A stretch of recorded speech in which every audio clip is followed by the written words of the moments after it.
দেশকে একটি যুদ্ধাবস্থার মধ্যে দিয়ে নিয়ে যাওয়া হচ্ছে, মনে করছেন মেজর হাফিজ। ছাত্র শিবিরের হাত ধরে আবারও সন্ত্রাসের রাজনীতি শুরু, গণতান্ত্রিক ছাত্র জোট। গণতন্ত্রের সঙ্গে প্রতারণার দায়ে জাতীয় পার্টিকে বিচারের আওতায় আনতে হবে বলে মনে করছেন আক্তার। উপদেষ্টারা ক্ষমতার লোভে পড়ে গেছে, আমিনুল হক। এতক্ষণ শুনছিলেন সংবাদ শিরোনাম, এবারে বিস্তারিত।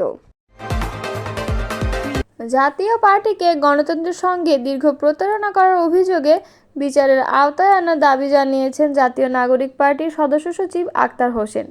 বৃহস্পতিবার এক দলীয় সভায় তিনি বলেন, জাতীয় পার্টি দীর্ঘদিন ধরে ফ্যাসিবাদকে টিকিয়ে রাখার জন্য গৃহপালিত বিরোধী দলের ভূমিকা পালন করে আসছে।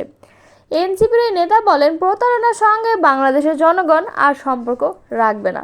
আমরা লক্ষ্য করছি জাতীয় পার্টি বাংলাদেশের রাজনীতিকে অস্থিতিশীল করার চেষ্টা করছে।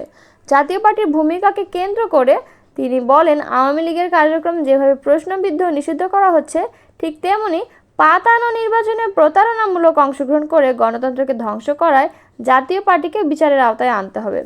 জাতীয় পার্টির প্রতি অনুশোচনার অভাবের কথা উল্লেখ করে তিনি আরও বলেন, তারা আজও জাতির কাছে দুঃখ প্রকাশ করেনি, তাদের ভেতরে ন্যূনতম অনুশোচনা বোধও নেই।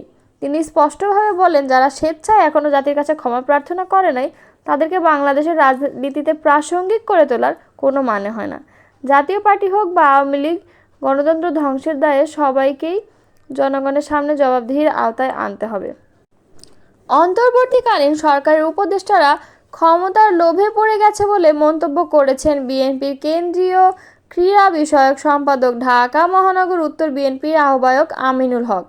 তিনি বলেন, অন্তর্বর্তীকালীন সরকার সংস্কার বলছে মুখে মুখে, কিন্তু বাস্তবে তারা সংস্কার চান না। তারা স্বৈরাচারের বিচারের কথা বলছে মুখে মুখে, কিন্তু বাস্তবে তারা বিচারও করতে চান না, কারণ অন্তর্বর্তী সরকারের উপদেষ্টারা ক্ষমতার লোভে পড়ে গেছে। বৃহস্পতিবার রাজধানীর আগারগাঁও ইসলামিক ফাউন্ডেশন জাতীয় শ্রমিক কর্মচারী ইউনিয়নের আয়োজনে মহান স্বাধীনতার ঘোষক, বহুদলীয় গণতন্ত্রের প্রবর্তক, আধুনিক বাংলাদেশের স্থপতি, শহীদ প্রেসিডেন্ট জিয়াউর রহমান বীর উত্তমের ৪৪তম শাহাদাত বার্ষিকী উপলক্ষে আলোচনা ও দুয়া অনুষ্ঠান প্রধান অতিথি বক্তব্যে তিনি এসব কথা বলেন।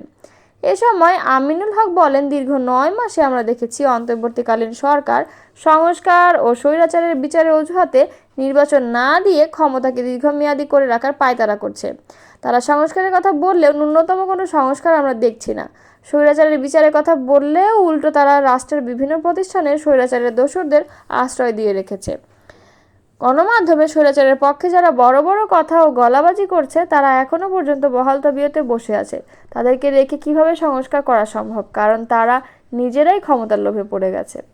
অন্তর্বর্তীকালীন সরকারকে নিয়ে অভিযোগ করে এ সময় তিনি বলেন, গত ১৭ বছরে স্বৈরাচার শেখ হাসিনা সরকার যে আচরণ করেছে, গত ৯ মাসের ভেতরে এই অন্তর্বর্তীকালীন সরকারের কিছু উপদেষ্টার মধ্যে আমরা সেই আচরণ দেখেছি।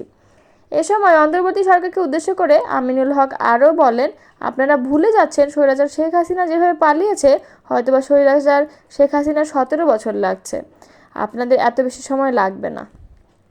এ সময় তিনি বলেন, অন্তর্বর্তী সরকারকে ব্যর্থ করতে বহু দেশি বিদেশি ষড়যন্ত্রকারীরা কাজ করে চলেছে।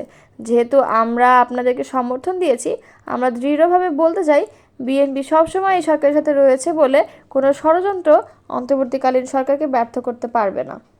সংস্কারের প্রসঙ্গ টেনে অন্তর্বর্তী সরকারকে আমিনুল হক আরও বলেন, আপনারা সংস্কারের কথা বলেন, আমরাও বলি। আমাদের দলের ভারপ্রাপ্ত চেয়ারম্যান তারেক রহমান ২০২৩ সালের রাষ্ট্র কাঠামোর মেরামতের ৩১ দফার রূপরেখা দিয়েছেন। সেখানে ৩১ দফার ভেতরে বাংলাদেশের পরিপূর্ণ সংস্কারের কথা বলা হয়েছে এবং বিএনপির ৩১ দফা রূপরেখায় তারেক রহমান যেই বিষয়টি উল্লেখযোগ্য করেছেন, তার জন্য আমরা গত ১৭ বছর আন্দোলন করেছি, সংগ্রাম করেছি একটি অবাধ সুষ্ঠু নির্বাচনের দাবিতে। জনগণের সেই দাবি আদায় না হওয়া পর্যন্ত আমাদের আন্দোলন চলবে। এ সময় তিনি সকলকে ঐক্যবদ্ধ ও সতর্ক থাকার আহ্বান জানিয়ে বলেন, আপনাদের ভেতর ষড়যন্ত্রকারী ঢুকে গেছে, আপনাদেরকে বিভ্রান্ত ও বিশৃঙ্খল করার চেষ্টা করছে।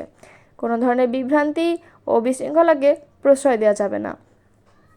কোনো ষড়যন্ত্রকারী ও বিশৃঙ্খলাদের বিএনপিতে স্থান নেই, রাষ্ট্রীয়ভাবেও তাদের রাখা যাবে না। বিএনপি স্থায়ী কমিটির সদস্য মেজর হাফিজ উদ্দিন আহমদ বলেছেন, দেশকে একটি যুদ্ধাবস্থার মধ্যে দিয়ে নিয়ে যাওয়া হচ্ছে।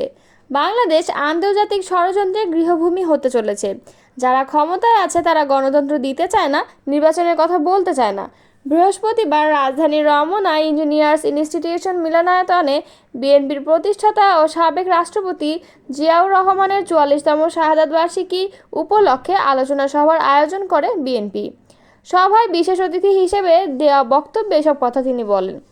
হাফিজ উদ্দিন আহমদ বলেন, বাংলাদেশ আন্তর্জাতিক ষড়যন্ত্রের গৃহভূমি হতে চলেছে। আমরা জানি না বাংলাদেশকে একটি যুদ্ধে লিপ্ত করার ষড়যন্ত্র চলছে।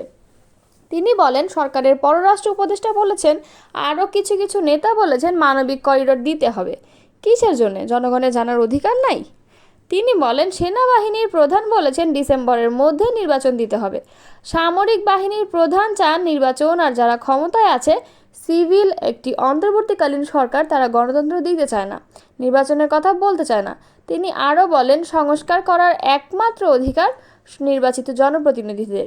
এখানে একটি গোষ্ঠী এসে বলবে এই সংস্কার হবে, ছাত্ররা এসে বলবে ওই সংস্কার হবে। এভাবে কি বাংলাদেশ চলবে? এজন্যই কি আমরা যুদ্ধ করেছিলাম? হাফিজউদ্দিন বলেন, দুঃখ লাগে এই যে একটা সরকার যেখানে আছে তাদের সবাই শিক্ষিত ব্যক্তি, তাদের মধ্যে কেবল একজন মুক্তিযোদ্ধা আছেন। বাকি যারা আছেন, যাদেরকে টেলিভিশনে দেখি, দেশের জন্য তাদের কী অবদান আছে? তিনি বলেন, মুক্তিযুদ্ধ হয়েছে, স্বৈরাচারীর বিরুদ্ধে বারবার সংগ্রাম হয়েছে, কিন্তু এদের কাউকে তো আমরা কোনো সংগ্রামে দেখিনি। একটি তথাকথিত শিক্ষিত গোষ্ঠী বারবার জনগণকে বিভ্রান্তির মধ্যে নিয়ে যায়। অনুষ্ঠানে প্রধান অতিথি ছিলেন বিএনপির চেয়ারপারসন খালেদা জিয়া। তার ভিডিও বক্তব্য অনুষ্ঠানে প্রচার করা হয়। প্রধান আলোচক হিসেবে লন্ডন থেকে ভার্চুয়ালি যুক্ত হয়েছিলেন দলের ভারপ্রাপ্ত চেয়ারম্যান তারেক রহমান। অনুষ্ঠানে ভার্চুয়ালি যুক্ত হয়ে বক্তব্য দেন বিএনপির মহাসচিব মির্জা ফখরুল ইসলাম আলমগীর। সভায় আরও বক্তব্য দেন বিএনপির অন্যান্য স্থায়ী কমিটির সদস্যরা। সভার সঞ্চালক ছিলেন বিএনপি নেতা সুলতান সালাউদ্দিন।